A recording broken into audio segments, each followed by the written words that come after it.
यार कोई सोच सकते हैं कि उसकी बीवी के साथ रेप हुआ और उसके बदले पैसे ले?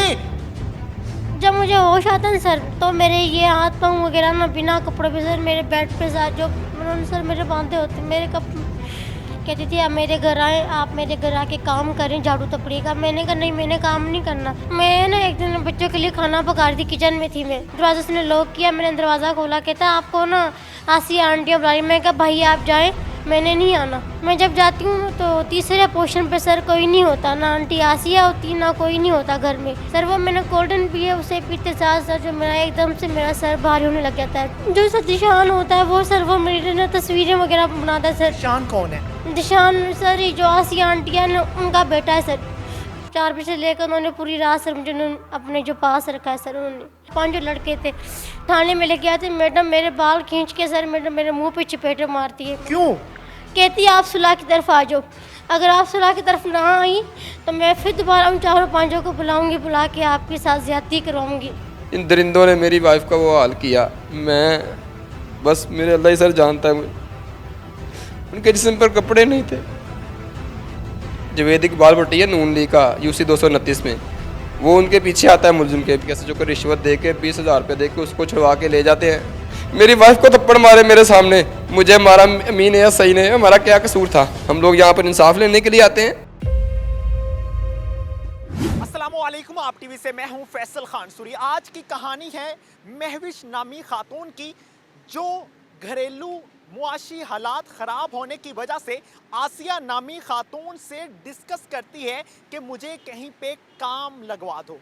लेकिन आसिया नामी खातून जैसे ही उसे काम के लिए कहती है तो महविश आसिया को कहती है कि मेरा खामद नहीं मान रहा, मैं काम के लिए कहीं नहीं जा सकती। महविश इनकार करती है आसिया को। 2 से 3 दिन गुजरते हैं तो एक मर्द जिसका नाम इकराम था वो महविश के घर आता है। महविश के साथ गैंग रेप किया जाता है। तकरीबन 5 अफराद महविश का रेप करते हैं। रेप करने के बाद उसको ट्रेन की पटरी पर फेंक कर चले जाते हैं, वो भी बरहना हालत में। फिर महविश क्या एक्शन लेती है आइए जानते हैं महविश से ही, और क्या कानूनी कार्रवाई होती है इकराम के खिलाफ, आइए जरा ये भी जान लेते हैं। मेरे साथ महविश मौजूद हैं, इनसे वाकया जानने की कोशिश करते हैं। महविश बताइएगा ये इकराम कौन है? सर ये इकराम जो आसिया नाम की आंटी जो मुझे काम के लिए कहती थी, ये उनका भतीजा है सर। ये वो क्या करने आया था आपके घर? सर वो मुझे कहने आया था कि मैं आपको आंटी आसिया बुला रही है काम, उन्होंने ना आपको ना काम करने के उन्होंने काम का कहना। आसिया को आप किस तरह से जानती हैं? आसिया आंटी मुझे काम के लिए कहती थी, मुझे कहती थी आप मेरे घर आए, आप मेरे घर आके काम करें झाड़ू तपड़ी का। मैंने कहा नहीं, मैंने काम नहीं करना। मेरा हस्बैंड चाहे मेहनत मजदूरी कर रहा है, कमा रहा है, हमारा घर इसमें ही चल रहा है, हमारा मेहनत। फिर इकराम क्या करने आया था आपके घर? इकराम जी कहता मैं ना एक दिन बच्चों के लिए खाना पका रही थी, किचन में थी मैं, तो मैं आटा गूंद के फारिग हुई हूँ, तो इकराम नाम का जो लड़का आया, दरवाजा से लॉक किया, मैंने दरवाज़ा खोला, कहता आपको ना आसिया आंटियाँ बुला रही। मैं कहा भाई आप जाएँ, मैंने नहीं आना। इकराम ने आसिया के साथ अपना क्या रिश्ता बताया था? उन्होंने इकराम कह रहा था मैं उसका भतीजा हूँ आसिया आंटी का, आसिया आंटी ने आपको बुलाया आके उनके बात सुन जाए। मैंने कहा भैया मैंने नहीं आना, आप आसिया आंटी को खुद ही इधर भेज दे, मैंने नहीं आना। कहता नहीं आप जाएं तो सही, आप एक दफ़ा प्लीज़ एक दफ़ा आ जाए, आके आसिया आंटी की बात सुन जाए फिर आप चली जाना। मैंने कहा नहीं भाई मैंने नहीं आना, मैंने नहीं आना, आप जाएं, मैंने नहीं आना। नहीं वहीं खड़ा रहा। फिर उसने 5 मिनट बाद फिर दरवाज़ा उसने लॉक किया। कहता आपको आके आंटी आसिया की सीढ़ियों से ना गिर गई, उनके पाँव पे मोच आ गई है, नहीं वो चल सकती हैं, आप खुद आ जाए, आके उनके बात सुन जाए। मैंने साथ वाली को मैंने कहा आप ही आ बैठे, मैं ना उनकी ना बात सुन के आती हूँ आंटी आसिया की। कहती जल्दी आ जाना, आपके बच्चे अकेले। मैंने कहा आंटी मैं जल्दी आ जाऊँगी, बस आंटी आसिया 2 मिनट के मैं उन्होंने जवाब दे के काम के लिए आ रही हूँ। मुझे लेकर जाता है वो, मैं कहा भाई आप जाओ मैं आ रही हूँ। मैं जब जाती हूँ तो तीसरे पोर्शन पे सर कोई नहीं होता, ना आंटी आसिया होती ना कोई नहीं होता घर में। मैंने कहा भाई किधर है आंटी आसिया? कहता नहीं नहीं आप ना बैठे, मैं आंटी आसिया को अभी बुलाता हूँ, मैं उनकी ना वो दवाई लेने की है। मैंने कहा जब दवाई लेने आ जाएंगी ना तो फिर मैं कहा फिर मैं भी आ जाऊँगी साथ में। तो मैंने जवाब दे दूँ काम का। कहता नहीं नहीं नहीं नहीं आप बैठे, आप ना हमारे घर ना पहली दफ़ा आई हैं, थोड़ी सी कोल्ड ड्रिंक पी लें, मैं कोल्ड ड्रिंक लेके आता हूँ। मैं कहा नहीं भाई मैंने कोल्ड ड्रिंक नहीं मैंने पीनी। कहता नहीं आप बैठे तो सही, सिर्फ कोल्ड ड्रिंक पिए, सर वो मैंने कोल्डन पिए, उसे पीते साथ सर जो मेरा एकदम से मेरा सर भारी होने लग जाता है, चक्कर से आती मेरी। बेहोश हो जाती हैं? जी सर।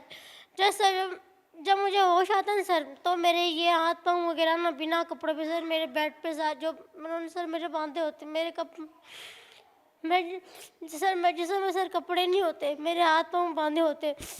बरहना हालत में होते हैं आपके पास? जी सर।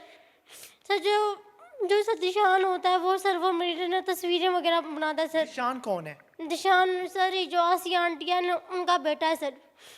वो भी उनका बेटा सर, आंटी आसिया का। और कितने लड़के वहाँ पे मौजूद होते हैं? सर पहले आंटी आसिया, पहले उन्होंने इकराम ने पहले मेरे साथ ज्यादती की है, फिर उसने मुझे मारने लगा फिर उसके बाद 3 लड़के और बुलाए उसने सर, बुला के फिर उन्होंने मेरे साथ जो है ना 4 बजे सर मैं अपने घर से गई, आंटी आसी के पास सुनने गई हूँ। 4 बजे से लेकर उन्होंने पूरी रात सर मुझे अपने जो पास रखा है सर, उन्होंने इकराम और पहले इकराम और एक दिशान, एक मुजम्मल, एक सलीम, एक बिलाल सलीम, ये सर 4-5 जो लड़के थे।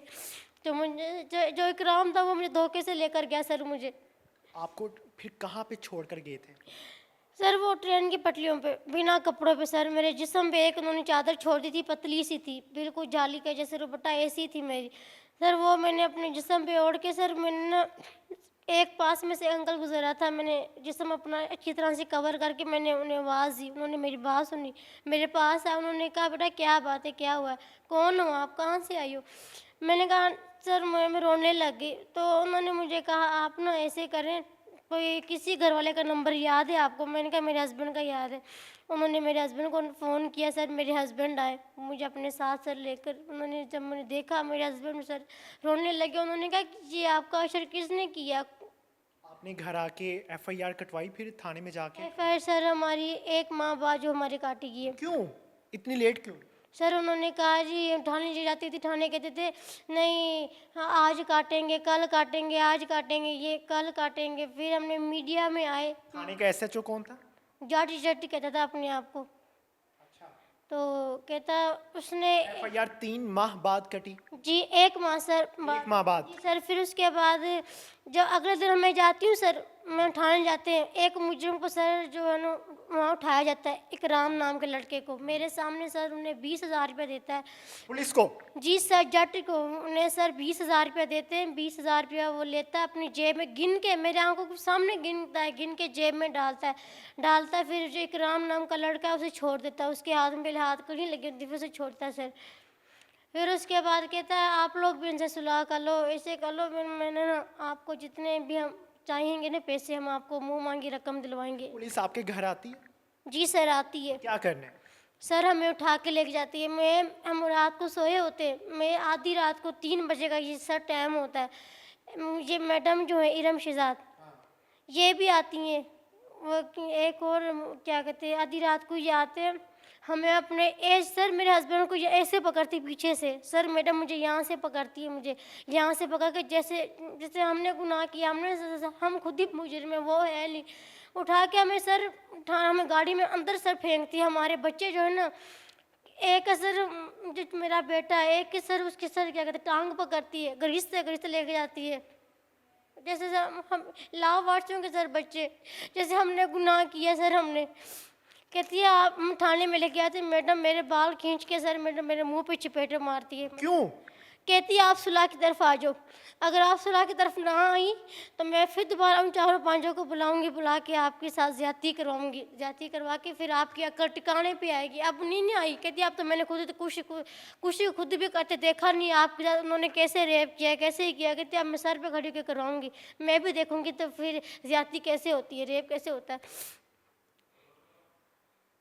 ये आपने पूरी स्टोरी जान ली, आपको कहीं पे महसूस हुआ कि ये अनपढ़ खतून, गरीब खतून जिसके पाँव में टूटे हुए जूते हैं और ये खतून झूठ बोल रही होगी?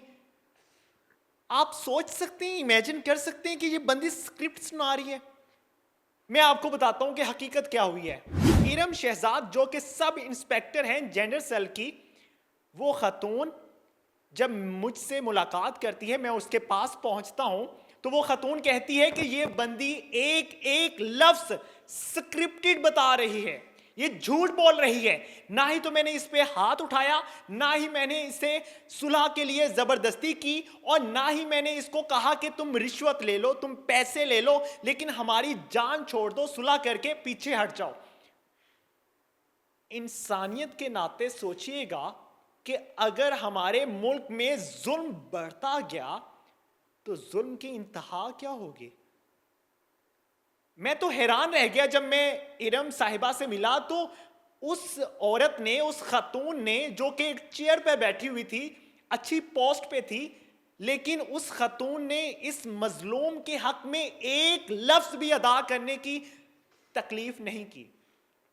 उस खातून का यही कहना था कि ये झूठ बोल रही है, इसने पैसे खाए हैं, इसने सुलह कर ली है, ये सिर्फ अपना घर का रेंट देने के लिए ये सब कुछ कर रही है।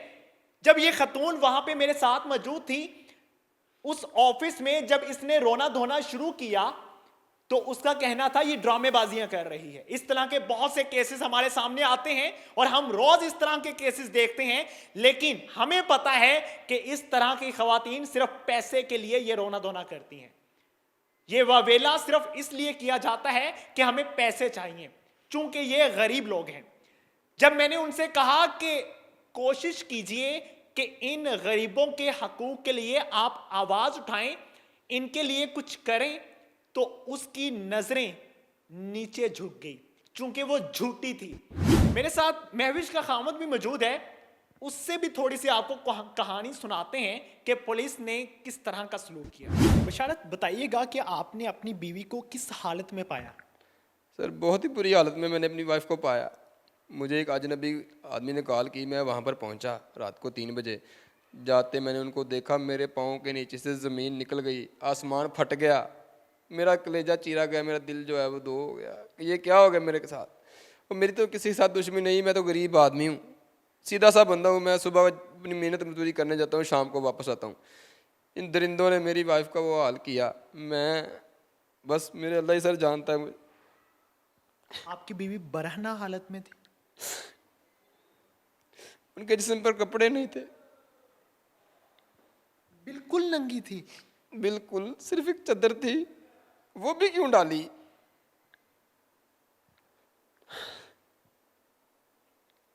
पुलिस ने अभी तक क्या कार्रवाई की है? पुलिस ने हमारी आंखों के सामने हमारे मुलजिम को, पहले दिन जो मुलजिम पकड़ा, 3 दिन बाद जाके सारा दिन हमें थाने में बिठाए रखा, थाना कोट लखपत में। फिर हमें घर भेज दिया जाता है डरा धमका कर, आप किसी से ये बात नहीं करनी, किसी को बताना नहीं।